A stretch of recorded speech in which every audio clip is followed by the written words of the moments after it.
בוקר טוב, ידידיי וחבריי.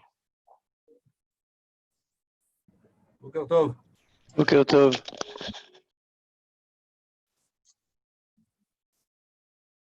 אפשר להתחיל?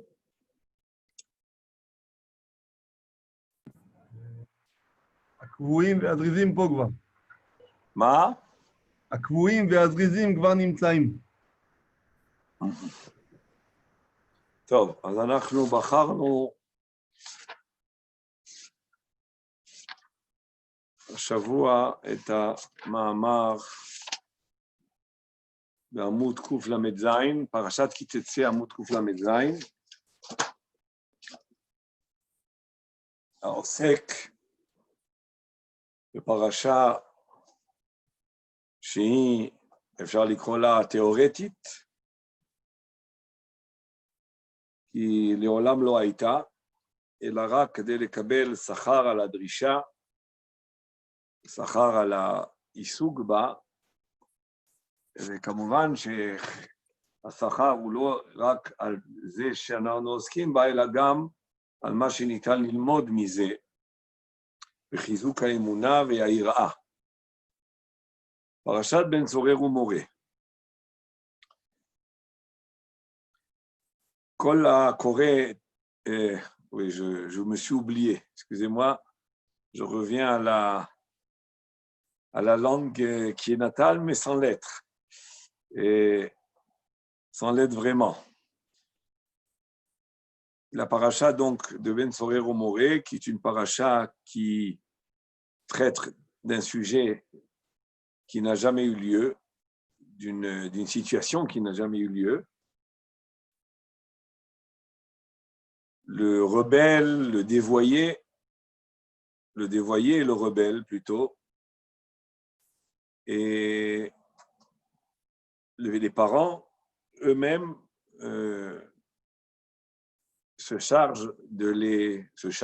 ont pris sur eux, prennent sur eux de l'emmener au Beddin, et chose qui peut être terminée par une condamnation à mort. Et cette situation qui n'a jamais eu lieu, ce cas qui n'a jamais eu lieu, Béam Israël, dans toutes les conditions pour décréter une méthode Beddin, une peine de mort, a été écrit dans la Torah, comme nous disent Chachamenu, pour nous enseigner, pour nous apprendre. Et le mérite qu'on a d'étudier cette paracha, c'est d'en tirer des enseignements. Alors, le Shem Ishmuel commence par une Gemara dans Maseret Sanhedrin, Ben Sorer ou Moré, Sheratzu Aviv ve'imo limchol lo, mohalim lo. Ben Sorer ou Moré, Sheratzu Aviv ve'imo limchol lo. Un Ben Sorer ou Moré, donc ce dévoyé et rebelle, cet enfant dévoyé et rebelle qui se trouve entre le début de la puberté, entre l'âge de un âge, c'est-à-dire une période très très courte en réalité, entre l'âge de 13 ans, qu'il a déjà, qu'on peut considérer comme bar mitzvah, jusqu'à que la formation d'un jeune homme se finisse, et il s'agit de quelques mois. Et dans cette période-là, s'il agit comme la halakha le prévoit, comme la Mishnah et la Gemara dans Masechet Sanhedrin déterminent, il prend l'argent de ses parents, il mange la viande, le vin, les quantités sont définies, etc. Nous dit la Gemara que si les parents veulent pardonner, il est pardonné. C'est-à-dire que les parents n'ont pas une obligation de faire ce qu'ils font. Si les parents sont par colère sur leur fils ou par déception ou pour des raisons éducatives, pour des raisons de soucis du futur, ils décident de l'emmener au Beddin et de suivre toute la procédure qui peut emmener à la condamnation à mort, la Torah leur propose, si on peut dire ça. Mais en réalité, du point de vue de la halakha, la Gemara affirme, la Gemara dit que Rabbi Yoshia aurait dit 3 choses que s'il y a une mechila, la mechila, elle est valable. Ben Sorer ou Moré, Isha Sota, et Zaken Mamre. Ces 3 cas, et la Gemara dit que les 2 premiers cas, les Chachamim ont été d'accord avec Rabbi Yoshia, et le dernier cas de Zaken Mamre, non. La raison, parce que Zaken Mamre, même si le Beddin veut pardonner, Rabbi Yoshia aurait voulu proposer que le pardon du Beddin serait valable pour le Zaken Mamre, mais la Gemara a dit que non, pour pas entraîner des machlokot d'Israël. Si on est indulgent avec un Zaken Mamre, alors on va entraîner qu'il y a une situation où beaucoup de Chachamim vont vouloir affirmer leur avis, même si il est à l'encontre du Beddin. Donc c'est pour cela que sur ça, la Gemara refuse, à la conclusion de la Gemara, mais en ce qui concerne Zaken Mamre, en ce qui concerne Ben Sorer ou Moré et Isha Sota, le mari, par exemple, qui a prévenu sa femme de ne pas se trouver toute seule avec un tel, et après ça, le mari lui a dit, bon, ça, je pardonne, il a enlevé sa prévention. Et d'après Tosfot, dans la Gemara là-bas, il semblerait que ça va plus loin, jusqu'à, même si le mari il a emmené la femme, après qu'il y a eu toutes les étapes, c'est-à-dire qu'elle était toute seule avec un homme, après avoir été prévenue par le mari, et qu'il n'y avait pas de Edim, mais ils étaient tous seuls, etc., toute la procédure, jusqu'à qu'on arrive au Beth Amikdash, et on est prêt à la faire boire, tant qu'on n'a pas effacé la Megillah de la Sota dans l'eau, le mari peut dire « je suis mochel ». Vous voyez que le mari avait lui-même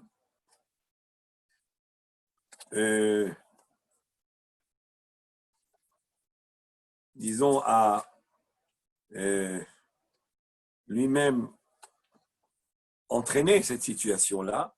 À la dernière minute, on peut dire comme ça, le mari peut se rétracter. C'est-à-dire, jusqu'au dernier moment, le mari peut être mochel. Donc, en tous les cas, on voit que sur le cas de Ben Sorer ou Moré, les parents peuvent pardonner et ne pas faire tout ce qui est écrit ici.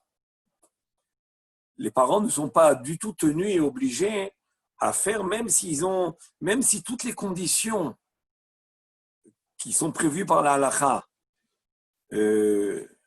par rapport à l'enfant, par rapport à ce jeune adolescent-là, si toutes les conditions sont là dans la quantité de viande qu'il mange, dans la quantité de vin qu'il boit, dans tout son comportement au niveau du vol, etc., si les parents pardonnent, eh ben, il n'y a pas du tout de digne de Ben Sorer ou Moré. Alors, sur ça, le Shem Ishmuel s'interroge. Yesh lavin, allo eno ne'erag al ma she'imra negdam. Comment ça se fait que la mechila, elle est valable? Comment ça se fait que les parents peuvent pardonner? A priori, l'essentiel du Ben Sorer ou Moré, le point, j'aurais dit, moral, qui est grave ici, c'est pas le fait qu'il est rebelle à ses parents. Si le seul problème qu'il y avait, c'était le fait qu'il est rebelle à ses parents, qu'il est dévoyé, j'aurais dit plutôt l'essentiel, rebelle à ses parents, eh ben, on comprend que la Mechila, elle a force de loi, puisque toute la gravité du Ben Sorer ou Moré, c'est le fait qu'il est rebelle, et ceux qui se sentent touchés, ils vont pardonner, on comprend. Mais ce n'est pas ça le problème, nous dit c'est pas ça le seul problème. Ça, c'est le début. C'est les symptômes. C'est les symptômes du problème. Mais le fond du problème, c'est lequel? יש להבין, הלא אינו נהרג על מה שאמרה נגדם, אלא השם סופו, שסופו ללסתם את הבריות. Les Chachamim, la Torah a prévu, comme nous dit la Gemara là-bas, la Mishnah dans Masechet Sanhedrin, Ain Bet, et après ça la suite dans la Gemara, que la Torah, Ben Sorer ou Moré, ni donne al Shem Sofo. On le juge maintenant, on le condamne à mort pour éviter que plus tard, il fasse des fautes qui lui donnera, qui le mettra en situation de condamnation à mort. Pour éviter que ça se passe dans le futur, déjà, dès le départ, on efface. Et là, Shem Sofon, chez Sofon et la Stémadabriot, c'est-à-dire si aujourd'hui on ne le juge pas, il finira par être un brigand, par être un meurtrier. Imken, la matoïn mechilata, en quoi la mechila, elle est acceptée? Ce n'est pas un problème personnel des parents uniquement, c'est un problème, c'est un danger pour la société, cet enfant-là. Et c'est la raison pour laquelle il est condamné à mort alors qu'il soit mochali. Mais alors,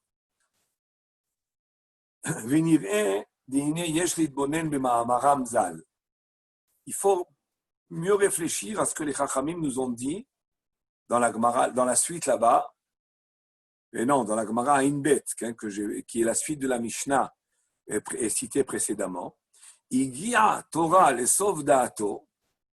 La Torah, elle est descendue dans le fond, dans le profond de la pensée, des intentions du Ben Sorer ou Moré.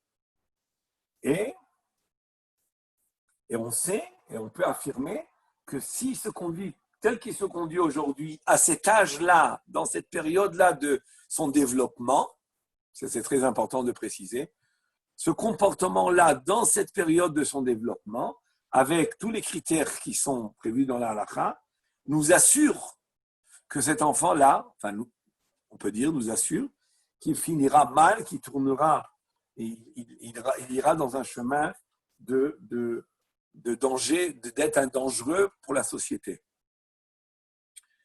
Et ça, il guide à Torah les sauve d'Ato, ça veut dire a priori que c'est fatal. Et là, sur ça, le Shem Ishpuel, avant de répondre à la première question, il nous rajoute une deuxième question. La deuxième question, Allo kama reshaim gmurim shasu kol hatoevot shebaolam. Il y a tellement de reshaim dans leur vie qui ont fait toutes les toevot. Ou le basof asu tshuva, et à la fin, ils ont fait tshuva. Veshema yezekemotam, peut-être que lui, le Ben Sorer ou Moré, lui aussi sera comme eux. Peut-être que lui, même si, disons, il va être un danger pour la société, lui, il fera tchouva. Il y a beaucoup de Rechaïm qui étaient des brigands, qui étaient des noafim, des bauchers, des voleurs, peut-être même des meurtriers. Ils ont fait tchouva. Et en faisant tchouva, ils ont l'amaba. Alors pourquoi lui, même s'il en arrive à fauter tout ce qu'il va fauter, même si tu en as l'assurance, vu son comportement de cette période-là où il est déterminé comme Ben Sorer ou Moré, et alors, on peut toujours faire tchouva. Alors, l'oninalou darkia tchouva l'ifne shumadam. Aucune porte de tchouva n'est fermée à qui que ce soit. Ou comme c'est écrit dans Tehilim, Teshev enosh ad daka. Akadosh Baruch Hu, il attend, en réalité, c'est l'interprétation de la Gemara, Teshev enosh ad daka, tu attends la tchouva de l'homme ad daka, jusqu'au moment où il arrive au bout, c'est-à-dire au bout de ses forces. Mais Darshu Zal, la Gemara dans Yerushalmi Chagiga, elle a interprété, c'est quoi ad daka? Daka, c'est une notion de jusqu'à le bout de la souffrance. La shon dikouille. Et la Gemara l'interprète ad dirducha shel nefesh, c'est-à-dire jusqu'on arrive vraiment au bout du bout de la résistance de l'homme. Akjochou, il attend encore que je fasse tchouva. Jusqu'à la fin de la fin. La Gemara, elle dit ça par rapport à Rabbi Meir et Elisha ben Abouya, Aher. que Elisha ben Abouya, vous savez, on sait, il est parmi les 4 qui sont rentrés dans le Pardès, et c'est le seul qui a, disons, gravement tourné après être rentré dans le Pardès, après avoir contemplé ce qu'il y avait en haut. Et il a tourné gravement, il a été, il y a ça les tarbutra, c'est-à-dire il a abandonné toute la Torah et les mitzvot. Et quand à un certain moment, il est tombé malade, et il était sur le point de mourir, on a dit à Rabbi Meir, ton maître, entre guillemets, ton maître, il est sur le point de mourir, il est à l'Eres Devaï. Et Rabbi Meir s'est empressé d'aller le voir, et il a dit à son maître, fais tchouva. Il a dit à Elisha, fais tchouva, et Elisha, il a dit, mais est-ce qu'on va m'accepter maintenant? Je suis à la dernière seconde, là. Est-ce qu'on va m'accepter? Je suis au dernier instant. Est-ce qu'on va m'accepter? Et Rabbi Meir lui a dit, voilà, le pasouk de Teilim, Tashev enosh ad daka, ad dirducha shen nefesh. Jusqu'au le dernier instant de ta vie, ça peut être une opportunité pour toi de faire tchouva. Tu peux. Effectivement, il a fait. Il y a eu des larmes qui ont coulé du visage de Elisha ben Abouya. Après ça, il y a une suite. Après ça, il y avait le feu qui sortait de sa tombe et qu'il a dû être éteint à l'époque de Rabbi Yohanan. C'était le feu du Guéhinom qui, malgré qu'il a été admis qu'il y a eu tchouva, mais bon, est-ce que la tchouva, elle était parfaite? Et même s'il y a tchouva, des fois, il faut kapara. En tous les cas, de là, on voit que l'exemple, un des exemples les plus flagrants de quelqu'un qui a quitté Torah ou mitzvot, c'est Elisha ben Abouya. Parce que lui, Yada est Hashem, ve'marad bo. C'est pas un comme ça qui s'est laissé aller après le Yetzirara. Il connaissait tellement de choses, il connaissait tellement la Torah dans le Pshat et dans le Sod. Mais d'une mauvaise interprétation du Sod, c'est ce qui s'est passé avec lui, c'est qu'il a vu en haut des choses qui ont prêté à confusion et qui l'ont rendu, enfin, qui ont créé chez lui une erreur et toutes sortes de séquelles de sa naissance, de sa conception. Sa maman, elle écoutait, elle sentait les odeurs de Avodah Zarah, et puis quand il a sa Brit Mila, après ça, quand il étudiait à la Yeshiva, il avait sur ses jambes des livres de Chochma Yevanite, c'est-à-dire de philosophie grecque. Donc il a des séquelles de quelque chose, d'un départ problématique, mais il était tellement grand en Torah qu'il était resté Yireh Shamayim jusqu'à qu'il est rentré au Pardès. Et à ce moment-là, du fait qu'il avait des brèches en lui, c'est ça qui a fait que quand il rentre au Pardès, il n'a pas compris, il n'a pas saisi les choses comme il faut, comme les commentaires l'expliquent. En tous les cas, on voit qu'on peut faire tchouva, il n'y a pas de limite à la tchouva. Donc pourquoi ce Ben Sorer ou Boré là, on doit déjà le juger et déjà faire son verdict, même si on suppose qu'il va tourner mal et que il va être très très nuisible et dangereux même pour la société. Bon, mais on peut toujours faire tchouva. Alors, le Shem Ishmael va répondre à ces questions. Nireh, dine ita le Midrash Tanchuma. Dans le Midrash Tanchuma, on apprend que tchouva moelet l'Israël velo le'akum. La tchouva, elle est valable pour les Bnei Israël et pas pour les Goïm. Il n'y a pas de tchouva pour les Goïm. Chez les Goïm, il n'y a pas de tchouva. Bon, on ne peut pas dire qu'il n'y a pas de tchouva, puisqu'on lit à Yom Kippour, la Haftara de Yona, et un des sujets centraux de cette Haftara, c'est la Teshuvah, mais pas la Teshuvah des Juifs, la Teshuvah des Goïm, qui sont exemples pour les Juifs. C'est-à-dire que les Bnei Israël auraient dû apprendre de Ninvé qu'on peut faire tchouva, ou alors en tous les cas, on voit qu'Arjochou accepte à agréer la tchouva d'Anshi Ninvé, Et alors que l'Armée Israël ne font pas tchouva, et Yona souffrait de cette situation-là. C'est pour ça qu'il s'est sauvé. Il ne voulait pas aider les goïms en venant leur annoncer que s'ils ne font pas tchouva, la ville va être détruite. En tous les cas, ce qui va nous expliquer le Shem Ishmuel, c'est que la tchouva des goïms, elle a une autre dimension. Donc, ce qu'on dit du Midrash Tanhuma, c'est pas qu'il n'y a pas du tout de tchouva, mais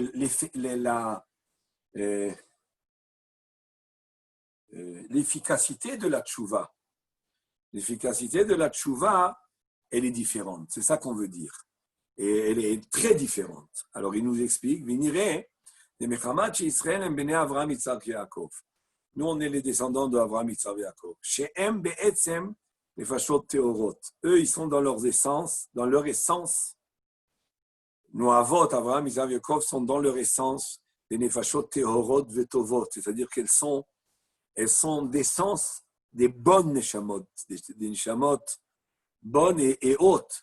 Rak shebemikre, et nous aussi, les enfants de Avraham, Yitzhak et Yaakov, nous aussi, on est dans notre essence des neshamot kdoshot veteorot, on est des neshamot divines. Mais par hasard, quand on dit par hasard, ça veut dire que les averot, chez nous, elles ne font pas partie de notre essence. Elles ne correspondent pas au fond du juif. C'est quelque chose de tout à fait superficiel. Chez le juif, la faute, ils fautent les juifs. Ils peuvent fauter des fautes graves, au point que des fois, ils peuvent arriver à arriver à un niveau de richout, plus grave que les goïms, comme le Chazal nous l'a affirmé. Et le Maharal, dans Netzar Israël, doit traiter ce sujet. Pourquoi? Comment est-ce possible que celui qui est dans son essence une neshama très haute, c'est lui qui peut arriver à un extrême de mal, plus que les goïms qui sont dans leur essence, qui sont pas aussi divins et aussi spirituels.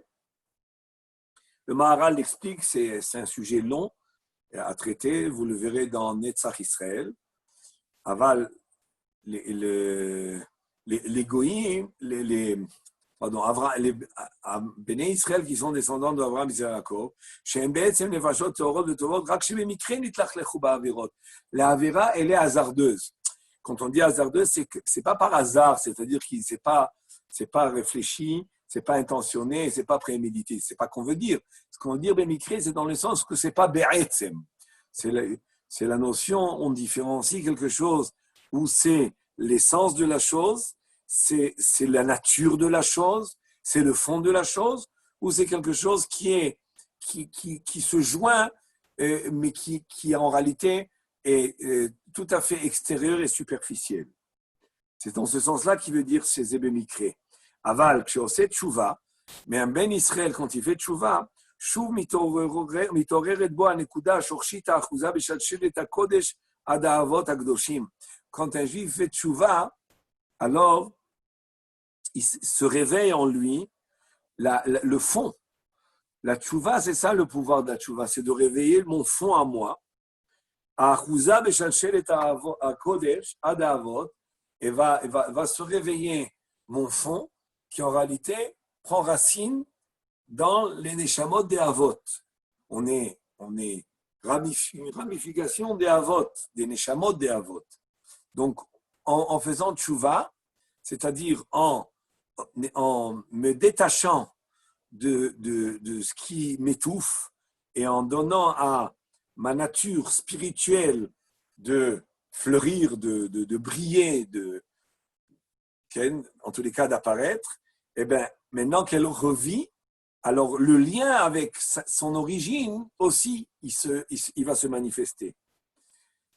הנקודה השורשית האחוזה בשלשלת הגויים, עד האבות הקדושים ושופט ברוח חיים חדשים במקור ישראל. À ce moment-là, il y a un renouvellement. En faisant tchouva, on est renouvelé par la vitalité spirituelle qui provient de notre racine qui est dans les avot et qui revient à nous. Okay? C'est comme, par exemple, je dirais, une branche. Si la branche elle est malade, alors il faut la vitaliser. Si je lui donne de la vitalité et je la vivifie, et qu'elle reprend ses forces en la soignant, à ce moment-là, c'est pas seulement je l'aurai soignée, mais je vais permettre à cette branche-là de nouveau être relié au tronc, être relié au tronc de l'arbre, être relié à la racine de l'arbre.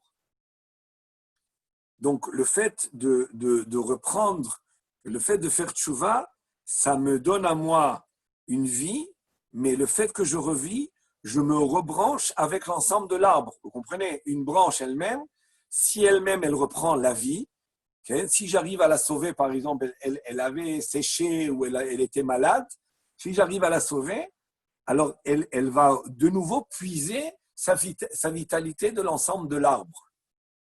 Ainsi, chez nous aussi, c'est comme ça. Si un homme, il faute, eh bien, l'âme, elle est comment on va dire,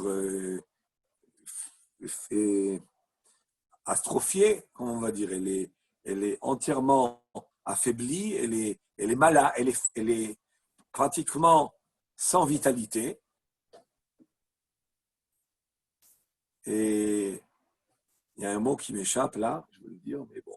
Elle est entièrement, elle se rapproche d'un grand, enfin, elle a un grand manque de vitalité. Si j'enlève les raisons extérieures qui la rendent comme ça, emprisonnée, étouffée, c'est-à-dire les avérotes, les midotraot, à ce moment-là, elle est libérée, et le fait qu'elle est libérée, elle se rebranche, enfin, elle pas se rebranche, elle est branchée, mais de nouveau, elle puise sa vitalité et toute l'humidité, la fraîcheur, tout ce qu'elle doit puiser de l'ensemble de l'arbre. Et pour cela que un Ben Israël qui fait tchouva, la tchouva, elle peut être stable, elle peut résister. La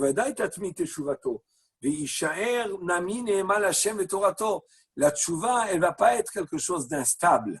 La tchouva, par le fait que ce n'est pas une réparation ponctuelle, la tchouva. La tchouva, c'est se régénérer. La tchouva, c'est se rebrancher, tout simplement, se rebrancher avec la source. C'est ça la tchouva. Et si c'est comme ça, alors j'ai beaucoup de force de résister et de ne plus fauter. ובוודאי תתמיד תשובתו ויישאר נאמן להשם יתברך בתורתו. אבל לקום מלגויים, מאחר שנתקלקלו ונחתה חיותם, après que ils sont débranchés, ils sont détachés, ils sont coupés de leur source de vie, ונחתה חיותם, כענף הנחת ממקום חיותו, comme une branche qui est coupée de sa source, שוב אין לו תקנה, il n'a pas de takana.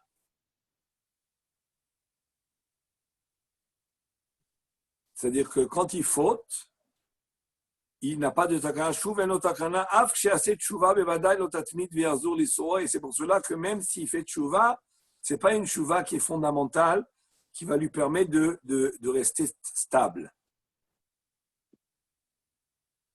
Rav, quelle est la source d'égoïme dans ce sens-là? Parce qu'ils n'ont pas Abraham, Yitzhak. Alors, j'entends pas bien. Non, je dis, quelle est la source auquel l'égoïme pourrait se rattacher? Parce qu'ils n'ont pas Abraham, Yitzhak et Yaakov.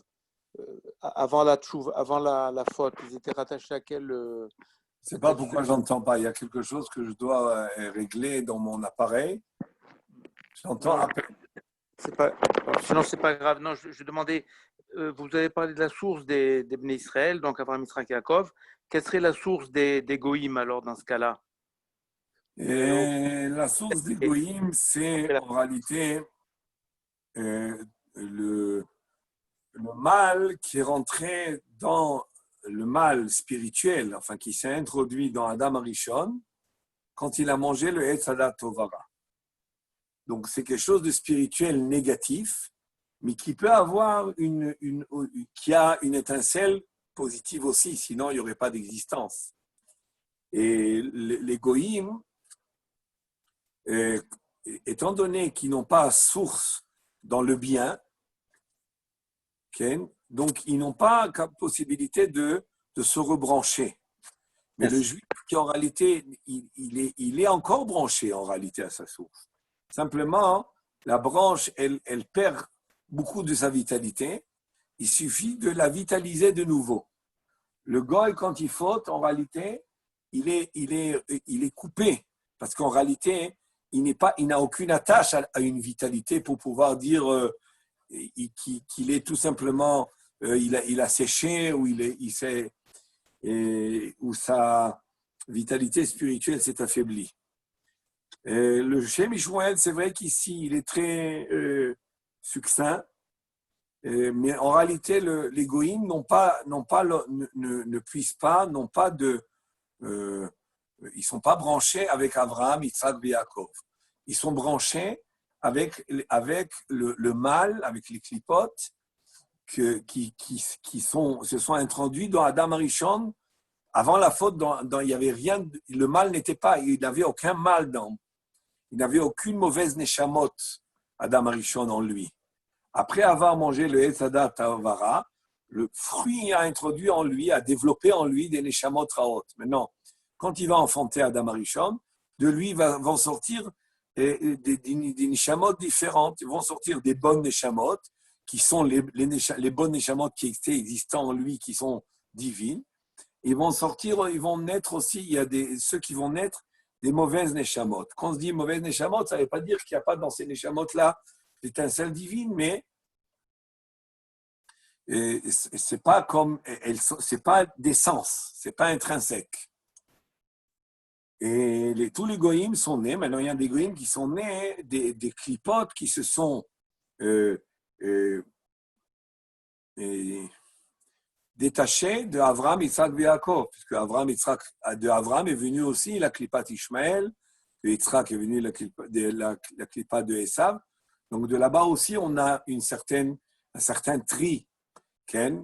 Et Béné Israël descendent que de la partie Kedosha de Avraham, Yitzhak et Yaakov.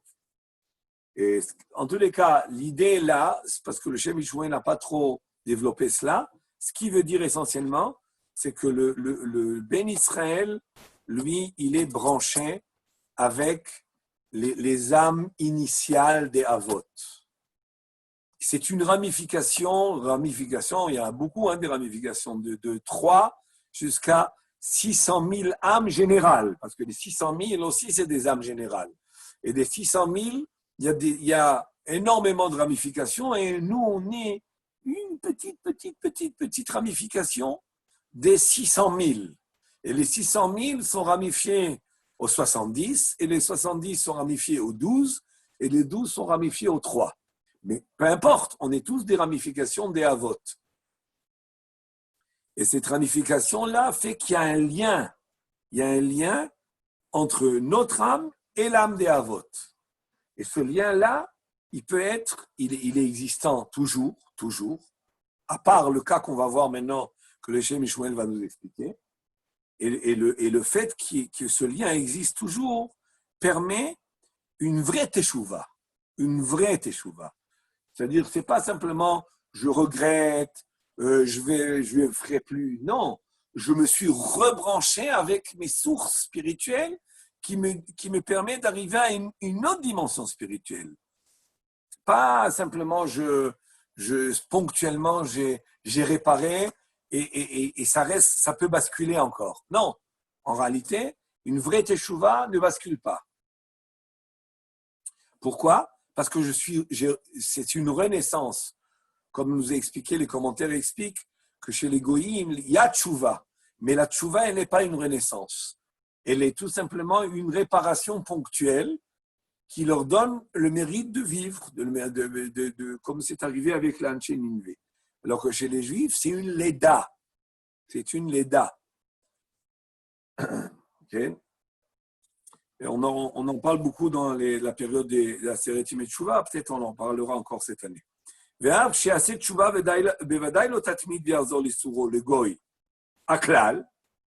Donc il continue le Shem Ishmael. הכלל שכל עצמה של תשובה שמועלת היא מפני השתלשלות הדאבות. Donc tout le pouvoir de la tchouva, tout ce que ce qu'on peut obtenir par la tchouva, okay? Ça vient du fait qu'il y a une nishtal shelut, un enchaînement de nos âmes qui nous relie jusqu'au avot. Mais là, זה שהוא סורר ומורה, נפסק חיבורו מאביו ואמו.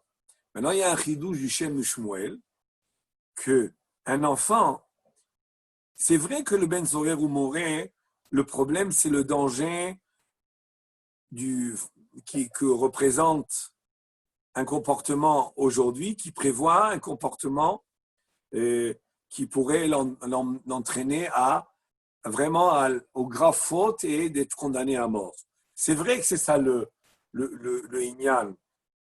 Ben Sorer ou Moré, Nidon al Shem Sofo. Mutav she'amud zakai ve'al yamud chayav. C'est vrai, c'est ça. Et quelle était la question du Shem Shmuel au départ?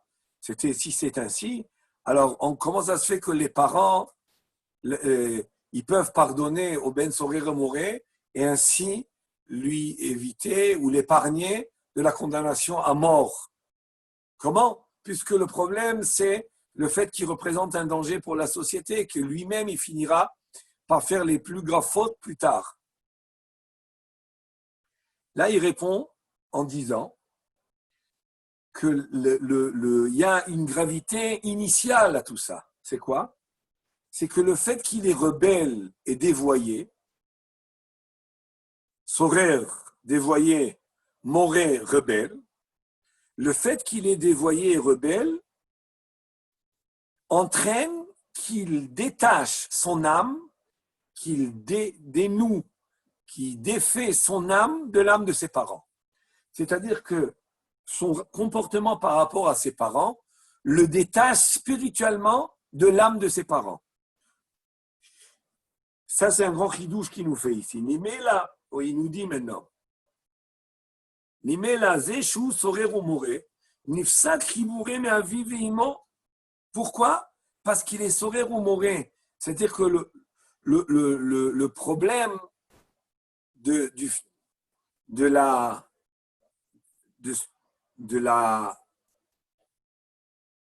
futur de ce Ben Sorer ou Moré là, c'est vrai. C'est pour cela qu'on condamne à mort. Mais, a priori, on peut toujours faire tchouva. Oui, on peut faire tchouva quand la personne elle est reliée au avot. Et pour être relié au avot, il faut être relié d'abord à mes parents.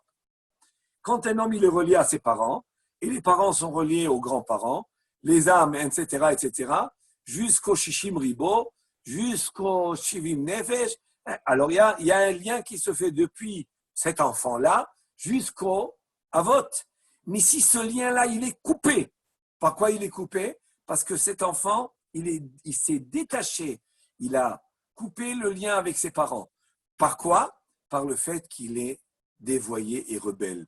Le fait dévoyé et rebelle fait qu'il va faire une cassure du lien qui le relie à ses parents et ainsi qui le relie au avot. Et donc, il va couper la source de vitalité spirituelle. ממילא זה שהוא סורר ומורה נפסק שחיבורו מאביו ואמו, ושוב אין לו חיבור בשלשלת הקודש. בוודאי שלא יעשה תשובה. Il ne fera pas de tchouva. Il ne fera pas de tchouva. Pourquoi? Parce que, à part le fait qu'il y a un comportement qui annonce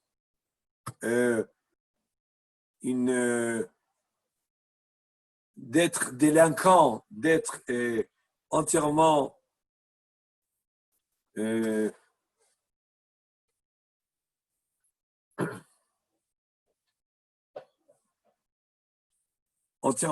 livré aux fautes les plus graves, à part ça, on aurait pu surmonter ce problème par le fait qu'il peut faire tchouva. D'accord, il va faire les plus graves avérotes. Et alors, même Elisha ben Abouya, il a fait les plus graves avérotes. Il y en a pire que lui aussi au niveau d'Averot. Mais pour être sûr qu'il puisse faire tchouva, il faut que le lien avec ses parents soit existant. S'il y a une coupure dans le lien avec ses parents, alors tchouva, il ne fera pas. La tchouva n'est assurée que si mon âme, à moi, elle peut être encore branchée avec les avot. Et pour être branché avec les avot, ça commence d'abord par mes propres parents. Et pour que je sois branché à mes parents, il faut que je sois soumis à eux, fidèle à eux, docile à eux. Mais si Chas Shalom, il y a un rebelle, et un rebelle que les parents ne pardonnent pas, un rebelle que les parents ne pardonnent pas, il y a une coupure. Et s'il y a une coupure, alors il ne fera pas tchouva. Donc non seulement on a le problème qu'il finira par faire le mal, mais ce mal qu'il fera, on ne peut pas prévoir que la tchouva le reconnectera avec sa source spirituelle. Pourquoi? Parce qu'il s'est déconnecté de ses parents en leur étant rebelle. C'est pour cela que la Torah, elle présente ça, elle l'appelle Ben Soreru Moré. Elle l'appelle Ben Soreru Moré sur ce rebelle par rapport à ses parents. D'un autre côté, la peine de mort, en réalité, elle est sur quoi? Elle est sur le fait que s'il se comporte comme ça maintenant, complètement livré à lui-même et perverse, d'une manière perverse, alors la Torah elle veut éviter que ça se développe plus tard. Il y a moutav chez un mout zakai, il vaut mieux qu'il meure aujourd'hui, disons, innocent, entre guillemets, plutôt que de mourir après ça condamné. Ça, c'est le vrai problème. C'est ça la raison de la condamnation à mort. Nous ouvre les yeux le Shem Mishmuel et dit oui, c'est vrai. C'est ça la raison de la condamnation à mort. Mais cette condamnation à mort, on l'a fait que parce qu'on ne peut pas prévoir que dans le futur, il pourra faire tchouva du mal qu'il fera, même si ce mal, il présente un danger. Mais si on peut prévoir qu'il fera tchouva, alors même si plus tard, il va être un danger pour la société, parce que c'est sûr que son comportement d'aujourd'hui se finira par être un danger de la société, malgré tout, on ne l'aurait pas tué. Pourquoi? Parce qu'il peut faire tchouva. Mais il peut faire tchouva uniquement si son lien, s'il il est connecté à ses parents. Mais s'il s'est déconnecté de ses parents, et qu'est-ce qui le déconnecte de ses parents? Ben sorer ou moré, c'est le fait qu'il est rebelle. Alors, comment remédier à ça? C'est ce que la Gemara dans Sanhedrin nous apprend.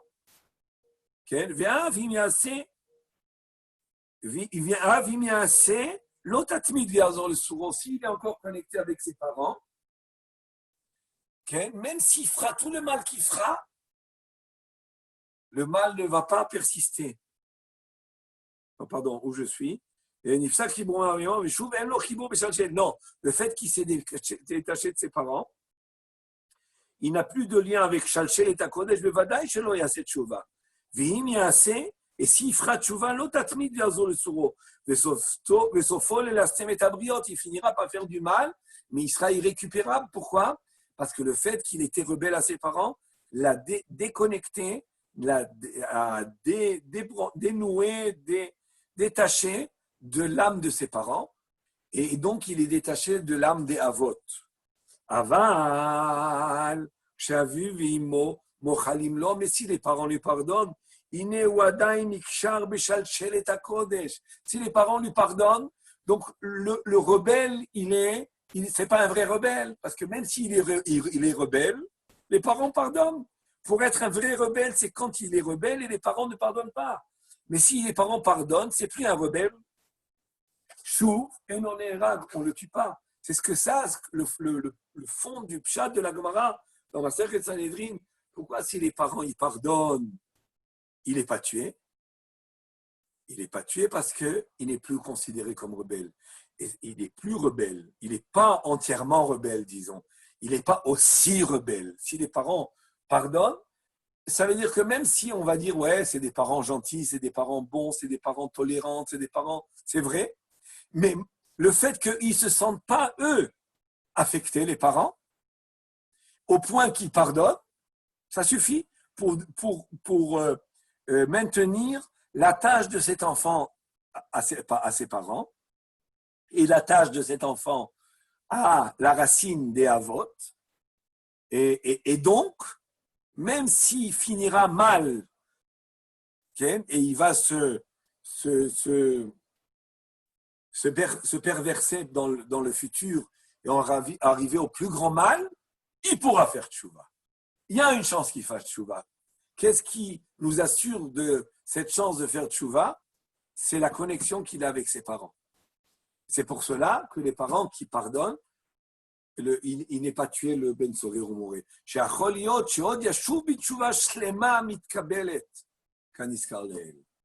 mon avis, c'est un pshat très très intéressant. Il y a sur ça, peut-être de ma part, j'aurais peut-être quelques, disons, j'aurais peut-être posé quelques questions, mais ce n'est pas des questions de pshat, c'est plutôt des questions qui touchent les ramifications des âmes, comment ça se fait. Est-ce que de quelle ramification on parle quand tu parles de la tâche du père du fils à ses parents? Mais bon, c'est un sujet en lui-même qui touche une autre dimension plus profonde. Je continue. C'est-à-dire que je vais quand même apprendre quelque chose d'ici. C'est que l'attitude des parents ou la sensation des parents ou le sentiment des parents par rapport à un enfant problématique, par un enfant rebelle, elle est déterminante sur le niveau spirituel de l'enfant. C'est-à-dire que des fois, les parents sont heurtés à un enfant problématique. Il y en a partout. Et cet enfant problématique crée chez les parents plusieurs réactions. Il y a des réactions extrémistes, des fois de très grande tolérance, ou des réactions d'un manque de ne pas accepter du tout cette situation. Une sensation de déception, une sensation de contradiction profonde, une sensation de colère qui t'emmène à un état de ne pas admettre, de ne pas accepter. Et alors, tout est compréhensible, c'est normal même, c'est peut-être normal. La tolérance, des fois, elle est un peu anormale. La souffrance d'un père ou d'une mère ou des deux de cela, elle est tout à fait normale. Mais c'est là qu'il faut se ressaisir et se dire, d'accord, mais comment je vais aider l'enfant? Comment je vais aider l'enfant? Et là, l'aider, c'est maintenir le lien qui l'attache aux parents. Pas simplement pour être au niveau affectif un réconfort pour l'enfant, pour être, bon, après tout, c'est notre fils, donc on l'aime. Donc, pas seulement dans ce sens-là, qui est aussi bien, mais aussi dans le sens que si cet enfant-là, je le considère, si cet enfant reste attaché aux parents, eh bien, son lien, son âme est attachée à l'âme aux parents et ça donne une chance, tôt ou tard ou très tard. Okay? Mais même si ça devait arriver à quand l'enfant il aura 80 ou 90 ans ou 100 ans, ça vaut même la peine. À plus forte raison, si ça peut arriver avant et beaucoup avant, et des fois ça peut arriver très vite, que l'enfant, parce que cette attache spirituelle est restée, alors il est connecté avec l'âme de ses parents, et il est connecté avec l'âme de tout âme Israël, les Shishim Ribo, et l'âme des Havot, donc il y a au fond de lui où puiser en réalité de la spiritualité, de la Emouna, de la Gdusha, etc., même si c'est très, très, très, très, très enfoui en lui, et qu'aujourd'hui, ça n'apparaît pas sur lui du tout. Chazé Shalom. En tous les cas, je pense que c'est très intéressant de voir que le Shem Shmuel apprend de la Gemara que si les parents pardonnent, on n'emmène pas le fils le Ben Sorer au Moré à la condamnation. Tout ça pourquoi? Parce que la Mechila fait que donne une chance, que la Mechila fait que le rebelle n'est pas un rebelle, en tous les cas, entier. C'est pas un grand rebelle du fait que les parents pardonnent. Et donc, ça maintient le lien spirituel des âmes, de l'âme de l'enfant avec les parents et qui le rattache à la divinité. Et donc, il lui donne une chance de pouvoir faire tchouva. Alors, je continue. À partir de ce qu'on vient de dire, on va pouvoir interpréter ce qui est écrit dans les Zohar. C'est-à-dire que quand Moshe Rabbeinu est arrivé à Parashat Kitetse, et il devait écrire dans le Sefer Torah, Parashat Kitetse. Moshe Rabbeinu, il a écrit un Sefer Torah aussi. À part les Aseret Adibrot, qu'Akadosh a écrit sur les Luchot, a gravé sur les Luchot, Moshe Rabbeinu a écrit un Sefer Torah qui a été recopié, et un Sefer Torah a été donné à chaque tribu, recopié du Sefer Torah de Moshe Rabbeinu. C'est ce fameux Sefer Torah qu'ils avaient retrouvé au Beth Amikdash à l'époque de Hoshia ou Amelech. Ils sont venus, ils ont dit Hoshia, Amelech, on a trouvé un Sefer Torah au Beth Amikdash. C'est bizarre, quoi. Ils ne connaissaient pas ce que c'était un Sefer Torah, ils n'avaient pas vu de Sefer Torah, on a l'impression comme ça. Non, ils avaient retrouvé, nous dit Srazal, le Sefer Torah qui était enfoui quelque part au Beth Amikdash, parce qu'Am Israël a tellement fait des années à Avodah Zarah, que le Beth Amikdash a été complètement, n'a pas toujours été respecté, et donc il y a des choses qui se sont perdues. Ils ont retrouvé le Sefer Torah de Moshe. En tous les cas, quand Moshe Rabbeinu, dans la Parashat Kitetse, Akadosh lui dicte, écrit quoi? Qui est l'Ish ben Sorer ou Moré? Enenu shomea bekol aviv ou bekol imo veisiru oto velo yishma alehem. Moshe Rabbeinu, qu'est-ce qu'il dit? Qu'est-ce que nous dit le Zohar? Bevo lichtov parashat ben Sorer ou Moré. Qu'est-ce qu'il a dit Moshe à Akadosh Baruch Hu? Amar lifnei Akadosh Baruch Hu bevo lichtov maré de alma. Ribono shel olam. Shavikda. Laisse tomber ça. Il ne faut pas écrire ça. Moshe Rabbeinu lui dit à Akadosh Baruch Hu, il ne faut pas écrire ça. Laisse. On n'a pas besoin d'écrire cette paracha. Pourquoi? Comme l'explique le Zohar là-bas, est-ce que c'est possible qu'un père et une mère emmènent leur fils au Beddin en sachant que ça peut entraîner même sa mort? Et avant la peine de mort, il y aurait une peine de makot, comme on dit, flagellation? Non. On dit malkot. Les coups, 39 coups.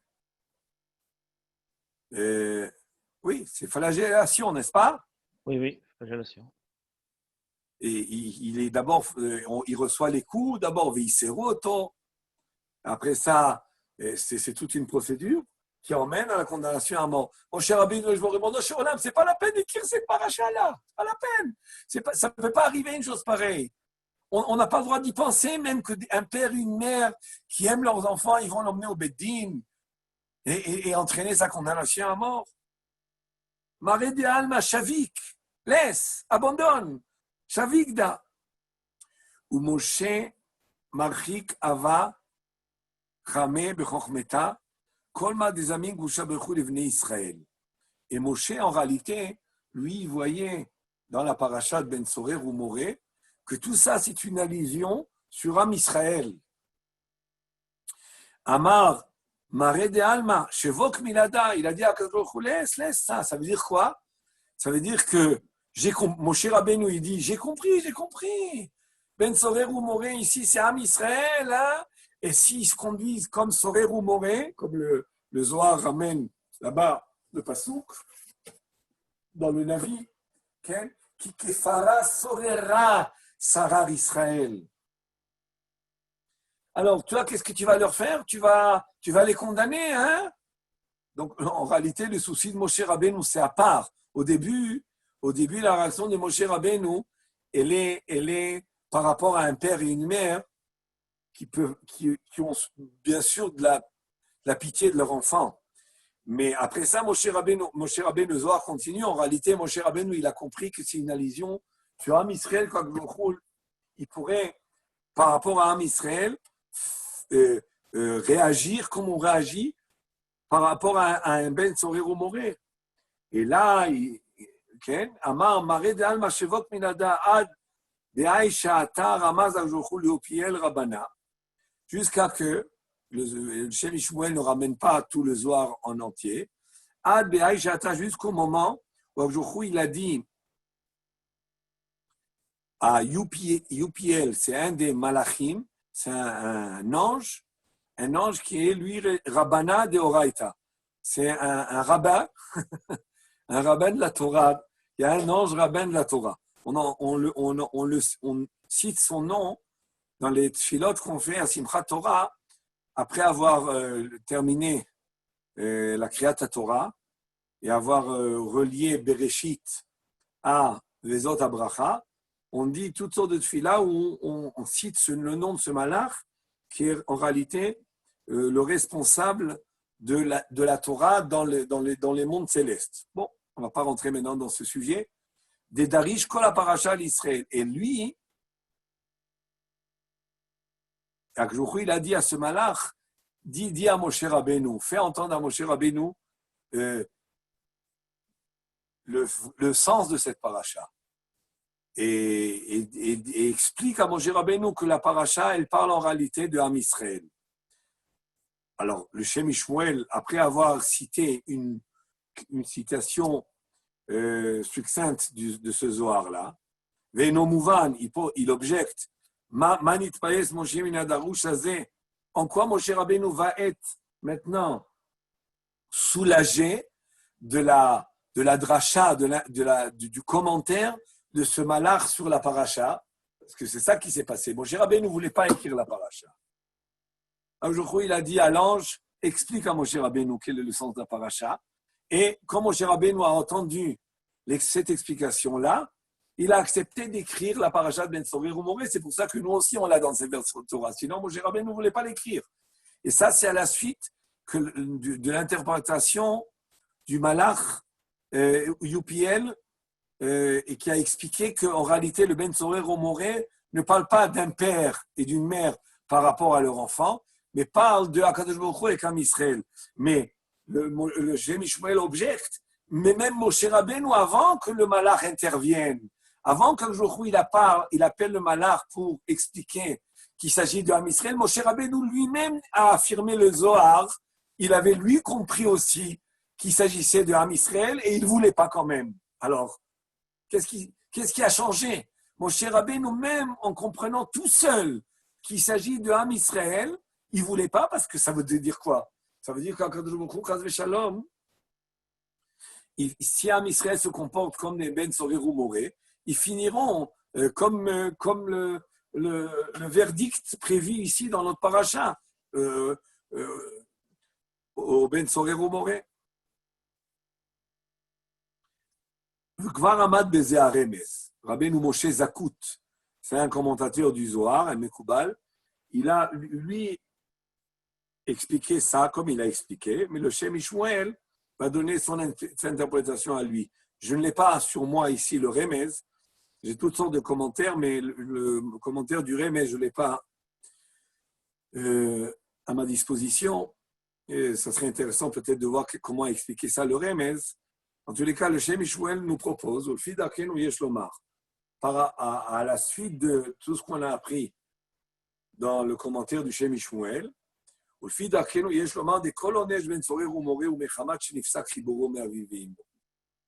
tout la punition qu'arrive, qui est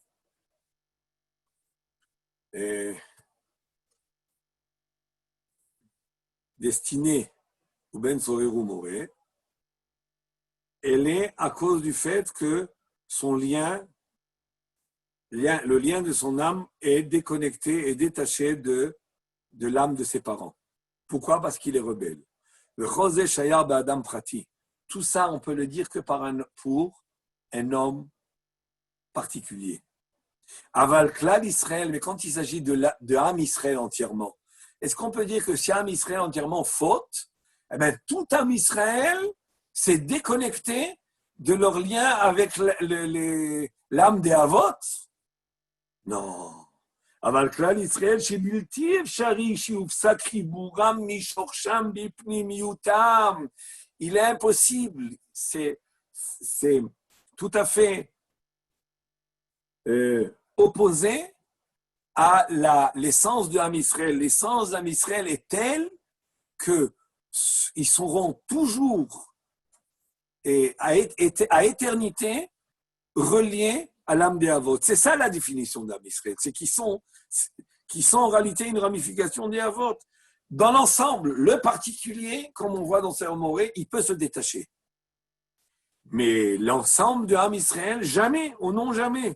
וכל זה שהיה באדם פרטי, אבל כלל ישראל שבלתי אפשר שיופסק חיבורם משורשם בפנימיותם, ושוכן איתם בתוך תומתם כתיב.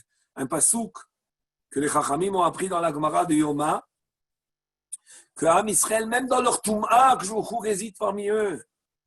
ועדיין חביבותי גבן, l'amour, elle est toujours avec nous. L'amour d'Ajouchou avec nous, elle sera toujours, peu importe dans quel état on se trouve. ובאותה פרשה, גם כן רמז לימוד זכות שעל ישראל בינינו זה, ולא דשאר המין. Le Zohar, il interprète c'est quoi Benenu Zé, que le père et la mère disent ici, en l'occurrence, c'est quoi le père et la mère? C'est Akadosh Baruch Hu ve Knesset Israël. Okay? Le père et la mère, c'est Akadosh Baruch Hu Knesset Israël, vont dire sur Am Israël, Benenu Zé, le Zohar il dit Zé Benenu. Velon des Sharabim, mais les autres nations ne sont pas nos enfants. Ou Piresh Remez, et le Remez qu'il a au début, il n'a pas ramené toute son interprétation, mais quand même, ce point-là, il va l'amener. Ou Piresh Remez, Rabbeinu Moshe Zachut, Sha'av Le'achar Kol Ele, même après tout cela, donc on peut dire que le Remez, il a lui donné le point essentiel de la réponse du Shem Ishmuel. Après tout cela, Em Chelek Hashem, Am Israël qui Chelek Adonai Amo Yaakov Hevel Halato. C'est ça la définition des Am Israël. Ils sont une part d'Hashem qui Chelek Hashem Amo. Velo Dvukim le Sitra Acha. Et ils ne sont pas connectés à la Sitra Acha. Zolel Vesové. Et le Zohar interprète, c'est quoi Zolel Vesové? Zolel Vesové Bishar Amin Kedirtiv. Vaïtarvou Bagoïm Valmedou Masem. Zolel Vesové, ça veut dire qu'ils ont été égarés, ils ont été entraînés, ils ont été perturbés. C'est pas eux. Zolel Vesové nous dit le Zohar Vaïtarvou Bagoïm parce qu'ils se sont mélangés aux Goïm. Valmedou Masem, c'est pour ça qu'ils ont appris des Goïm. Et quand on est rentré en Eretz Israël, malheureusement, parce qu'on n'a pas terminé l'extermination des Goïm, le fait qu'il est resté des Goïm en Eretz Israël à l'époque, après Yehoshua bin Nun, c'est pour cela qu'il y a eu après ça, Chas v'Shalom, de nouveau des désastres d'assimilation interne. Ce n'est pas une assimilation en Israël, a été éparpillée, a été en exil dans tous les pays du monde et en assimilation. Il y a eu une assimilation à l'époque de Am Israël en Eretz Israël, à l'intérieur, avec les Goïm, si c'est à l'époque du premier Beth Amikdash, à l'époque du deuxième Amikdash, c'était avec les Grecs, c'était en Eretz Israël, avec le Beth Amikdash. C'est-à-dire que les dérivations et les dérapages de Am Israël, en réalité, ne viennent pas de leur intérieur, et là, ils viennent des mauvaises influences. C'est pas leur vraie nature. C'est ça que le Zohar dit. Zolel vesové, vaïtarvou bagoïm valmedou masem. Le Zohar le dit, mais forage dans le morceau que vous avez vu sur l'écran. Comme voir, Zohar Kadosh Sham, Shuv lo haya nitiare. C'est pour cela que Moshe Rabbeinu, au début, lui aussi, il a compris.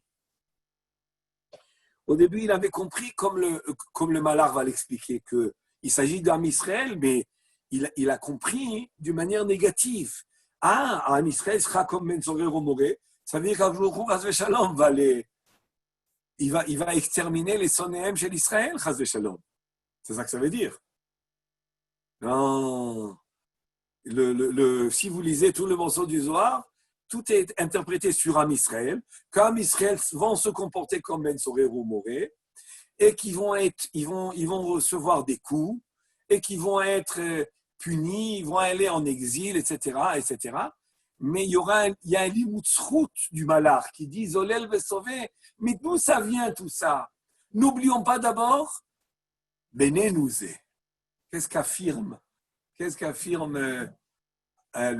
parents? C'est Akadosh Baruch Hu Israël. Benenouze, c'est notre fils. Quand on dit Benenouze, c'est pas seulement biologique. Et la Benenouze, ça veut dire que c'est réellement, Akadosh Baruch Hu, il dit, ce peuple-là, il est une partie de nous, il est une partie de moi.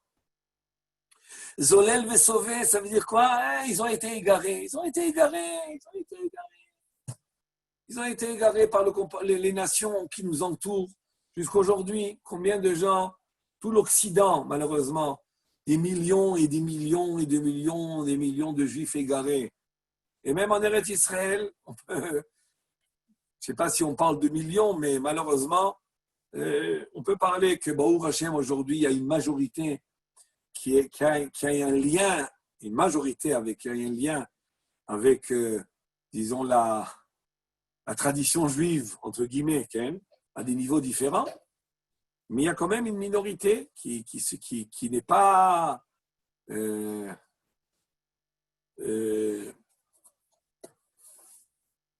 disons inapparente, elle est très apparente. Sharei Isharu Pnimiotam Tovim, mais Am Israël, ils resteront bons.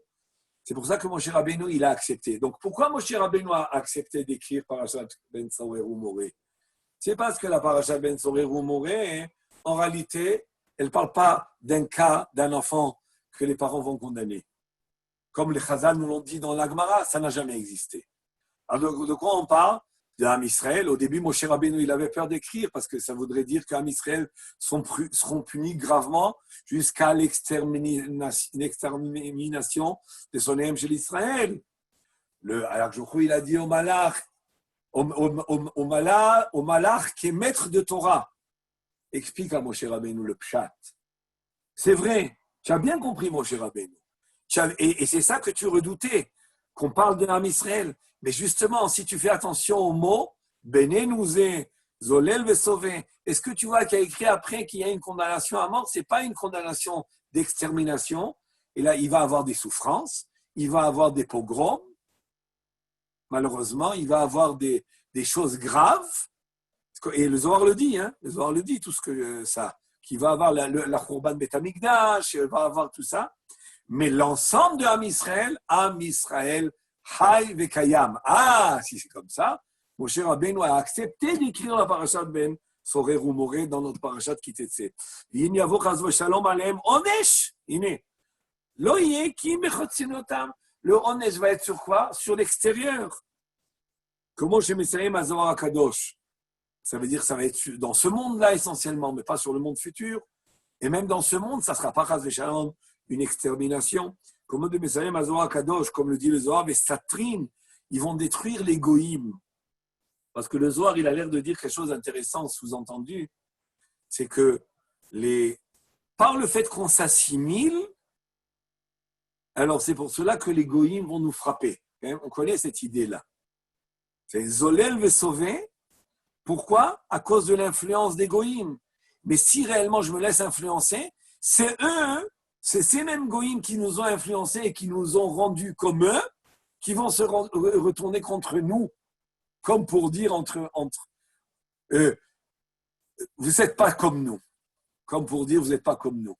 On refuse la ressemblance que vous avez avec nous, même quand les Juifs ils essayent d'aller jusqu'au bout de la ressemblance avec le goïm, eh bien tôt ou tard, dans l'histoire des peuples, ça marche pas.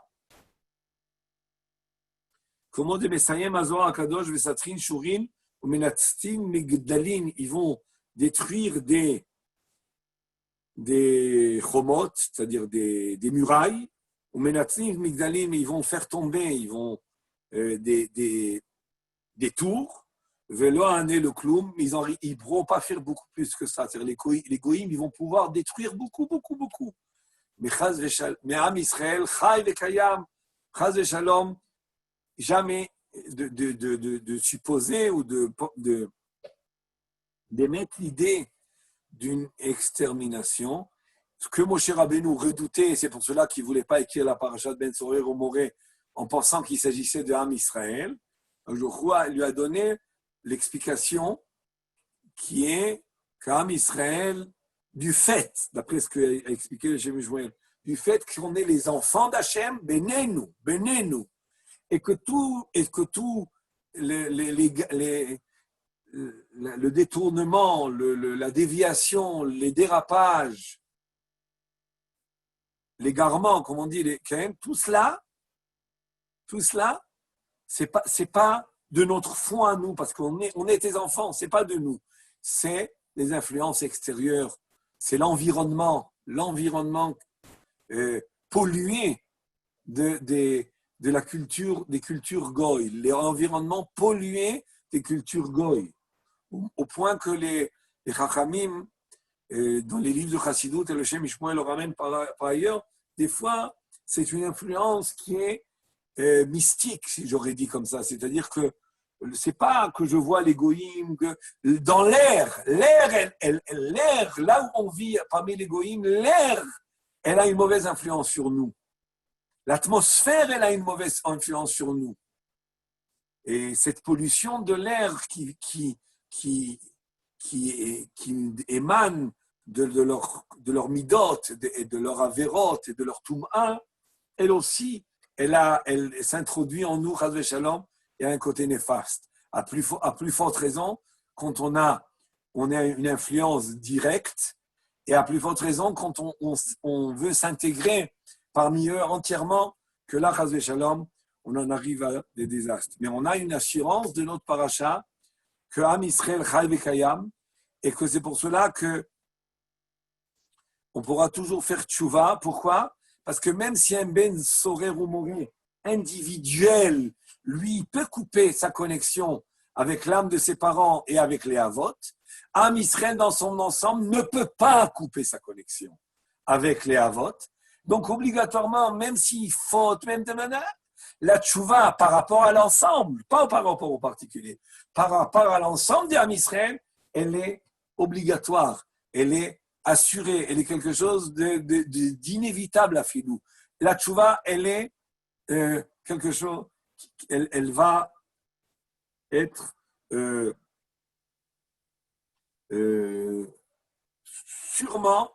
sûrement réalisée à la fin des temps, comme les Névim l'ont prévu. Et c'est ce qu'on attend, qui arrive Bimera Biamenu, surtout dans la période de Elul. La série Tchouva, on espère que la Tchouva de Elul ne se réduit pas qu'à une Tchouva personnelle. On espère que la Tchouva, elle va embrasser l'ensemble de Am Israël et nous faire mériter Bekarov, la Géoula Shlema Bimera Biamenu. Amen. Rav, et une petite question. Mais pourquoi ne pas aller plus loin que cela? Et peut-être même au niveau pratique dans le Ham Israël, il y a comme le Ham Israël Koulo. Parce que le Sorer ou Moré, lui, il prend sa source et sa racine chez la Goya, comme Rachid nous amène. Alors, Rachid nous amène Bamakom que c'est parce qu'il a prise et il a haï, etc., qu'il va avoir un Sorer ou Moré. Mais le juif qui n'a pas cette source-là, la Torah ne voulait pas qu'il prenne cette femme-là. S'il la prend déjà, mais il va arriver au Sorer ou Moré. Mais le Ham Israël, le Ben Israël qui ne prend pas sa source à ce niveau-là, pourquoi il n'aurait pas un kécher constant avec le Jougourou comme la prina du Ham Israël? Bon, là, tu touches une autre question. Est-ce qu'il peut arriver un Ben Sorer ou Moré d'un enfant qui n'est pas Isha Ifat Toar? J'oriente ta question à une autre question. Non, c'est la même question. Ça peut arriver, parce que d'après Rachid, qui est Chazal, la Torah nous dit, tu vois, qu'est-ce que ça entraîne Eshet Ifat Toar? C'est qu'il va arriver à l'Aïr, et de là va descendre un Ben Sorer ou Moré. Et donc, toi, tu veux dire par là que on aurait pu dire tout simplement que l'enfant, il est Ben Sorer ou Moré parce qu'il n'a pas une vraie connexion avec les Avot du fait que sa mère, c'est une Eshet Yefat Toar. Et donc, sous-entendu que si les parents, les deux, sont juifs d'origine, en tous les cas, disons comme ça, j'appelle ça comme ça, Reliés tous les deux au Makor. Ouais. Ben Sorer ou Moré. C'est une affirmation qui est intéressante, qui apparaît, qui disons, a priori, qu'on doit déduire de Rashi et de Chazal. Est-ce que c'est sûr? Je ne sais pas. Je serais intéressé peut-être à réfléchir là-dessus. Mais même si je dis comme ça, il ne faut pas oublier que la Isha de Fatoar, elle est convertie. Donc, elle est juive, quand même. Il ne faut pas l'oublier. Et si elle est juive, ça veut dire qu'elle a mérité une âme juive avec la conversion. Donc, c'est une question sans être une question. C'est-à-dire qu'elle a aussi une âme juive. Et la naissance va se faire. Maintenant, il y a une autre marloquette là-dessus entre les Rishonim, entre Rashi et Rambam, j'aurais dit. Est-ce que la première bia se fait qu'après toute la procédure de la Isha et Fatoar, donc compris la conversion, ou elle se fait même avant, même dès le début, dès que le soldat rencontre la Isha et Fatoar, il a le droit au début de la première bia, et donc on pourrait comprendre que le premier enfant qui viendrait de là-bas, ça serait un enfant d'une femme qui n'a pas encore traversé le ta'alir de la conversion. Et peut-être, si on va dans ce sens-là, oui. Mais le Shem Shmuel, par ailleurs, il en parle. Il veut dire que c'est ça la différence entre Avshalom et Tamar. C'est ça la différence. Bon, il faudrait... Avshalom, ouais. un sort de Ben Sorer ou Moré, alors que Tamar, non. Et je pense que il faut tsarich iyun sur ces deux points. D'abord, est-ce que les Chachamim, quand ils ont dit ça, ils ont dit, tu sais, que si un homme a une échette effatoire, il m'arrivera à Ben Sorer ou Moré. Mais est-ce qu'ils ont exclu la possibilité que le Ben Sorer ou Moré vienne d'une femme, d'un homme et d'une femme juive? C'est à vérifier, premièrement. Et deuxièmement, est-ce que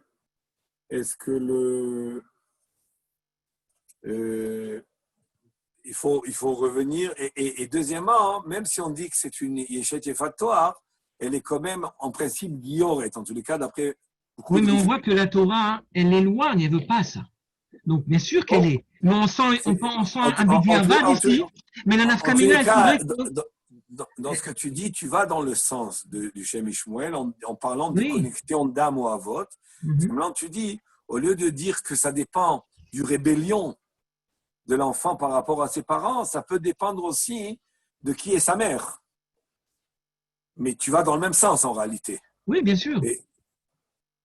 Mais le fait que la Torah, elle a exclu ça, et c'est bédiavad, tout ça, elle ne veut pas ça en vérité, alors à ce moment-là, la connexion, elle est plus fragile.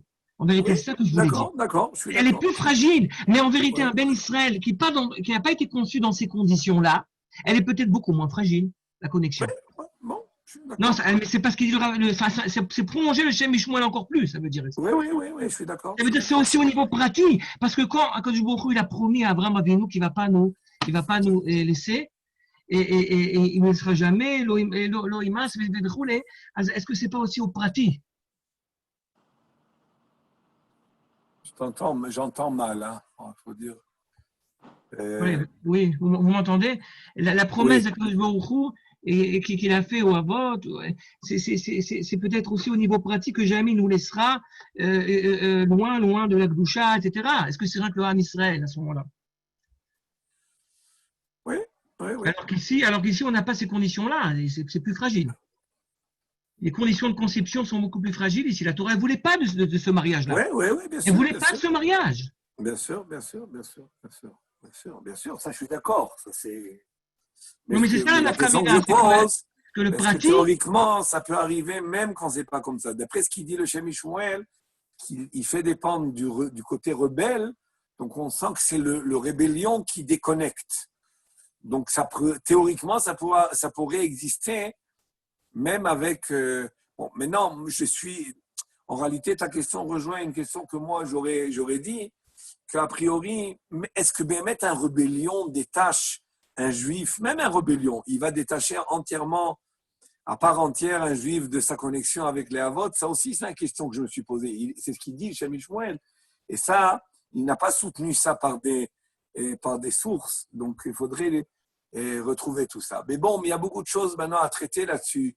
Est-ce que une âme, en réalité, une âme, l'âme juive qui est spirituelle, elle n'est pas des âmes des parents. C'est le corps qui naît des âmes des parents et le malbouche. Et le malbouche rouchani de l'âme qui naît des parents. Et donc, mais ce n'est pas l'âme elle-même, parce qu'une âme de quelqu'un, par exemple, d'après le Harizal, par exemple, un homme peut avoir un enfant dont son âme n'est pas ramifiée à l'âme de son père, et elle est ramifiée à quelqu'un d'autre.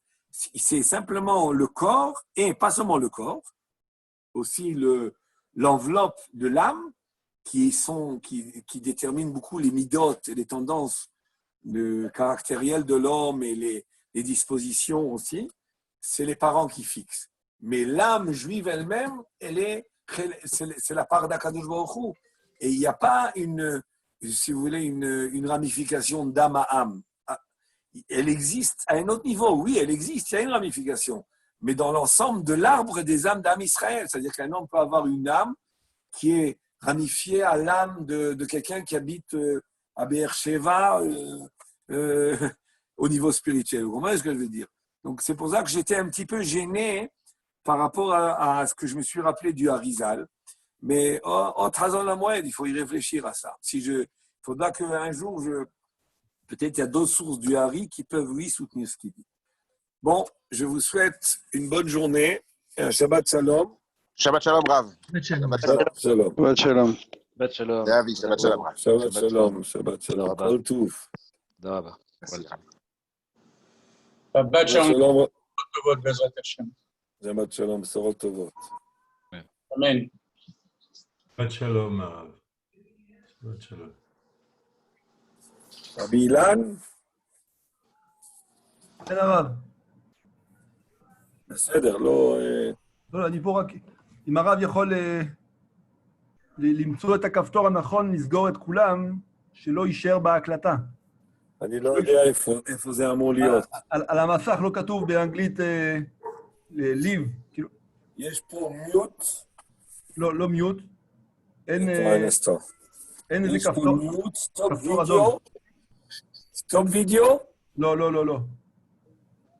לא, זה כפתור שער. אדום. לא, שער. שער. לא, זה כפתור אדום, ליב. כפתור אדום, אין כפתור. יש כפתור אדום 2. יש מספר בתוך כפתור אדום. מור, כתוב מור. לא זה. אם הרב ידפדף עם האצבע על המסך, קורה משהו? אם הרב מעביר את היד על המסך כמו שעושים כולם. למעלה יש רקורדינג. לא זה. טוב, כי אני רואה שאנשים... Shabbat Shalom, Rav. לא נורא, טוב. טוב, לא נורא, אני מקווה שאנשים יצאו. je vois des visages là. כן. זה תמונה. פרג'י ברכה. כן, זה התמונה. שמעון. אבי בן מוחה. חדד.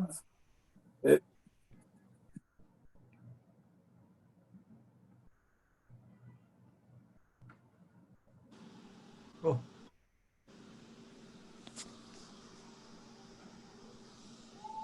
הנה, מצוין. יופי. כל טוב. לא, זה לבד.